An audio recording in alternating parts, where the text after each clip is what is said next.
Salut à tous, c'est Pokapi. Ça fait déjà plus d'un mois que V8 est sorti, alors je me suis dit que c'était l'occasion de faire un petit retour sur les cartes, les items, tout ce qu'il y a un peu à savoir sur cette série après un mois, comment elle a évolué, comment elle se développe, parce que c'est assez intéressant et un peu effrayant. Et à la fin de la vidéo, on verra si oui ou non il faut continuer d'acheter et ouvrir V8. Alors quelques points sur V8, c'est sorti début novembre, donc ça fait un petit peu plus d'un mois aujourd'hui que cette série est sortie. Comme vous le savez, elle met à l'honneur Pikachu, Mielobellus et pléthore d'autres Pokémon dans tout format de cartes. Et c'est clairement ces cartes-là qui donnent de la force à EV8 qui continue à chaque fois d'augmenter et d'être plus ou moins en rupture de stock.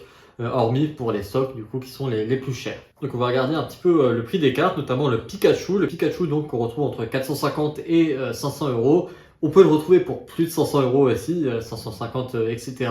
En revanche, je l'ai pas vu beaucoup en dessous de 450. À noter qu'il y a eu pendant un temps une sorte de manipulation de marché qui a fait monter artificiellement le prix de la carte, qui coûtait peut-être 200, 300 euros, qui l'a emmené jusqu'à 700 avant de rebalancer vers les du coup 450, 500 euros. Donc c'est une carte qui, même si elle est rare, et a une cote un petit peu artificielle, selon moi. Maintenant, le Pikachu, c'est pas la seule carte intéressante dans ce set. Il y a aussi le Latios qui coûte aux alentours de 180 euros si je dis pas de bêtises. Et assez proche, il y a le Mielobellus qui coûte 170 plutôt. Donc là, 3 hits qui font plus de 100 euros, c'est quand même plutôt pas mal. Et surtout que c'est pas vraiment les 3 seuls hits. Il y a aussi le Pikachu Gold, si je dis pas de bêtises, qui coûte aux alentours de 100 ou 150 euros, je ne sais plus, mais en tout cas qui est au-dessus de la barre des 100 euros pour sûr. Donc ça fait quand même pléthore de hits qui sont assez sympas. Maintenant, est-ce qu'il y a du taux de drop?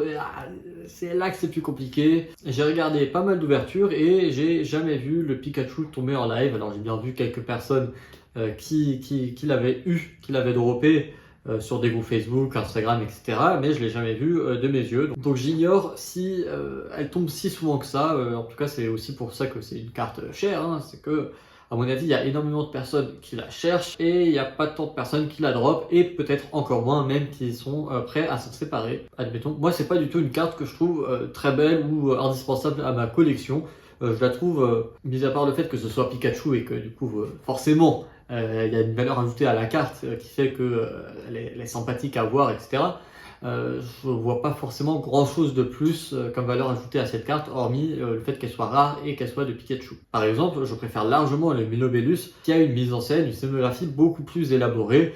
Même si elle reste assez simple, hein, elle est beaucoup plus esthétique avec un côté estampe qui la rend plus sympathique à regarder. Pareil, le Latios, moi je suis pas un grand fan de ce Pokémon, donc c'est pas une carte qui me parle beaucoup, mais j'aime bien les Gold, les Terra Crystal, et du coup le Pikachu, lui, c'est une carte que je trouve plutôt sympathique, plutôt réussie, et là, je mettrais pas plus de 100 euros pour l'avoir évidemment, mais si je la drop, je serais plus content, par exemple, je pense que le Latios.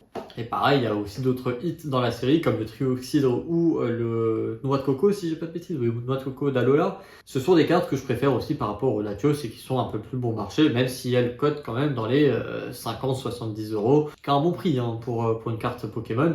Il y a des séries où le top hit n'atteint pas ce prix-là. Donc on voit qu'il y a une hype. Des cartes alternatives dresseurs cotent quand même pas si mal que ça, hein, comme par exemple Atalante. De mémoire, c'est pas non plus la seule alternative qui est à côté 30 euros. Hein. Je crois que dans les séries précédentes, il y avait des trucs avec Erika, Machine, etc. qui valaient aussi assez cher.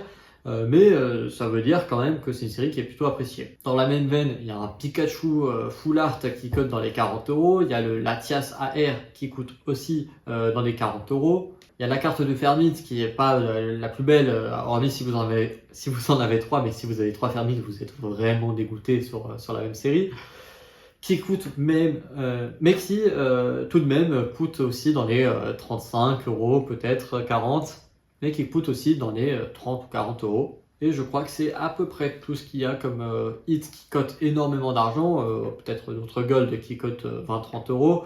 Il y a les AR qui sont plus vers les 15 euros en général, si je dis pas de bêtises. Hein, le Malvalam, le Créfolet, qu'est-ce qu'il y a d'autre? Et le Hermure aussi qui est sympa. Mais là on se rapproche déjà d'une série classique. Maintenant il y a deux autres choses.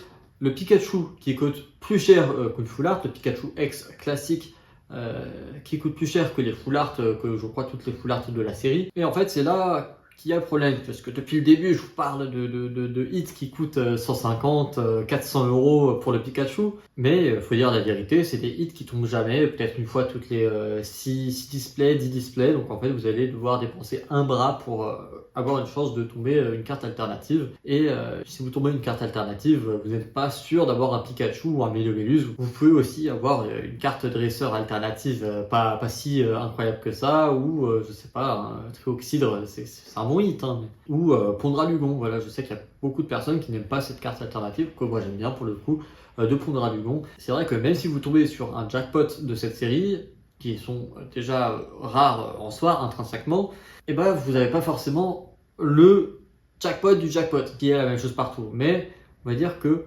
comparé au prix du scellé, en fait, les chances que vous avez d'obtenir une carte qui coûte moins de 10 euros, c'est-à-dire une full art qui est un très bon hit, elles sont tout de même relativement élevées. Le deuxième point, c'est que si vous n'avez pas une alternative, vous aurez probablement une gold, et les gold, c'est des formats qui sont globalement assez peu appréciés de la communauté. Donc en fait, si vous ouvrez une display, vous êtes globalement perdant à 100%. Alors il y a des exceptions, je suis sûr qu'il y en a un ou deux ou trois d'entre vous qui ont ouvert une display ou qui ont ouvert un booster au hasard et qui sont tombés sur un hit incroyable, un Pikachu Gold, Milo-Bellus. Mais pour la majorité des gens, ça ne sera pas le cas, tout simplement. Et ça, tout ce que je vous dis, c'est pas si grave. Hein. Je veux dire, si vous ouvrez EV2, EV4, j'en sais rien, n'importe quel EV, c'est pas si grave parce qu'en fait, vous touchez vos displays à 150, 160, 170, 180 euros. Je crois qu'à part EV3, il n'y en a pas beaucoup qui ont beaucoup augmenté en termes de valeur de display. Donc, c'est un risque qui est acceptable. Évidemment, il n'y a pas de hit à 400 euros sur les autres séries, mais il y a quand même plein de hits à droite à gauche qui font que vous êtes quand même content d'ouvrir votre display. Et puis, vous n'avez pas dépensé des 1000 et des 100. Et c'est là où je veux en venir, c'est que pour V8, vous pouvez en trouver en magasin et ça sera super sympa. Mais si vous n'avez pas en magasin ou que le magasin est dévalisé à côté de chez vous, vous êtes obligé de passer sur un marché secondaire où là, c'est plus la même histoire. Voilà, c'est des prix qui sont ahurissants, on va dire. Pour une display, vous ne trouverez jamais en dessous de 250 euros, je pense. Si vous trouvez, tant mieux pour vous, mais je pense que ce sera jamais en dessous de 250 euros plus frais de port en plus, hein, donc petit saut vers les 260-70. Pour les tripacks, pareil, c'est 21-22 euros au moins, donc ouais, plutôt vers les 7 ou 8 euros par booster, même si à la carte promo, elle ne vaut pas forcément grand chose. Les boosters individuels, pareil, ceux qui sont sur les boutiques en ligne ou en seconde main, ça va coûter vers les 8 euros, je pense. Donc pour moi, je ne veux pas forcément dire n'achetez pas cette série, vous pouvez l'acheter comme pour vous faire plaisir si vous avez les moyens, vous pouvez l'acheter comme investissement parce que pour le coup, elle semble bien partie, hormis s'il y a un restock massif dans le futur, c'est possible aussi. Mais elle semble bien partie pour performer un peu comme Évolution Céleste. Mais je vous dis honnêtement, voilà, selon moi, ça ne vaut pas le coup d'acheter le Pikachu à ce prix-là. C'est beaucoup trop cher pour une carte qui n'est pas forcément si belle que ça, selon moi, encore une fois, chacun a son avis. Je suis sûr qu'il y en a beaucoup d'entre vous qui rêvent d'avoir cette carte. Mais pensez à réfléchir, pourquoi est-ce que vous voulez cette carte? Vous voulez cette carte parce que vous la trouvez belle, incroyable et qu'elle vaut son argent, ou tout simplement parce qu'elle est rare et qu'elle coûte cher et que vous aimez les choses chères et rares. N'hésitez pas à réfléchir là-dessus, vous avez 3 heures, mais ne perdez pas de vue que vous achetez aussi un design, pas forcément une rareté. Pour tous les autres hits, même le Milo-Bellus, ça vaudra pas le coup d'acheter une display puisque tous les autres hits, hormis le Pikachu, coûte moins cher qu'une display tout simplement. Donc achetez directement les cartes à l'unité qui vous intéressent. Il y en a 3, 4, tant mieux pour vous. Ça vous évitera d'acheter une case pour les avoir et encore. Le meilleur conseil que je peux vous donner, c'est de le garder scellé si vous êtes collectionneur de scellés. Si vous êtes investisseur, gardez scellé aussi évidemment. Et si ce qui vous intéresse c'est d'avoir une carte en particulier, achetez-la à l'unité et gardez votre item scellé. Vous ferez non seulement des économies, mais surtout votre item gardera une certaine valeur. Alors une valeur, si vous êtes vraiment opposé à l'idée de vendre ou faire de l'argent sur Pokémon, déjà vous êtes une minorité je pense, et surtout en ce moment il y a les précommandes de EV 8.5 qui arrivent. Ça a l'air assez compliqué, même s'il n'y a pas encore toutes les allocations qui sont arrivées. Je m'avance pas, mais apparemment j'ai cru comprendre que c'était plutôt des grands groupes comme les Carrefour, les grands distributeurs qui auront plus d'allocations comparé aux boutiques indépendantes. Donc voilà, faites attention à ça aussi, renseignez-vous avant de passer des précommandes, parce que peut-être que ce sera pas si compliqué de l'avoir au prix magasin, au prix retail, si vous passez par les grands distributeurs au final. Donc, faites attention à ça avant de passer des précommandes stupides. J'ai vu passer des ETB à 100 euros, etc. C'est un poil cher pour une vieux télé qui n'est pas encore sortie. Et surtout, si vous avez envie d'ouvrir du évolution prismatique mais que vous avez un petit peu peur de ne pas avoir de stock, et gardez absolument votre display EV8 scellé, vos items EV8 scellés, puisqu'à mon avis, ça sera une forte valeur d'échange avec ceux qui ont réussi à avoir du EV8.5 plus tard. Et je pense que vous aurez plus de plaisir à ouvrir du EV8.5 que du EV8 si EV8.5 vous intéresse, hein, évidemment.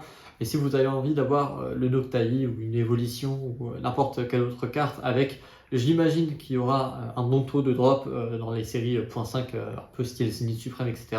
Et ça vaut le coup vraiment, je pense, de garder votre display scellé et de l'échanger contre, je sais pas, 3 UTV par exemple, qui est à peu près l'équivalent en termes de nombre de boosters avec du coup une display. Alors en réalité, c'est plutôt 4 TB pour avoir 36 boosters, mais bref. En tout cas, c'est un peu pour ça que je faisais cette vidéo. J'étais en train de réfléchir un peu sur le sujet et je me suis dit, en fait, il n'y a pas tant d'intérêt que ça à ouvrir du EV8. Par contre, ouvrir du EV8.5, ça peut être quelque chose de très ludique, très amusant en famille, etc.